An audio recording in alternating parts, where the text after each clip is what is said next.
সংগ্রামী ভাইয়ের আমার, এদেশের জনগণ পরিবর্তিত পরিস্থিতির পর পুনরায় ধোঁকায় পড়তে চায় না। এজন্য আগামীর বাংলা হবে ইসলামের বাংলা।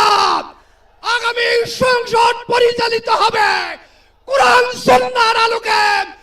এই বার্তা দেশের প্রতিটি জনগণের কাছে পৌঁছে দেওয়ার দীপ্ত শপথ নিয়ে আজকের আমার এই বক্তব্য শেষ করছি।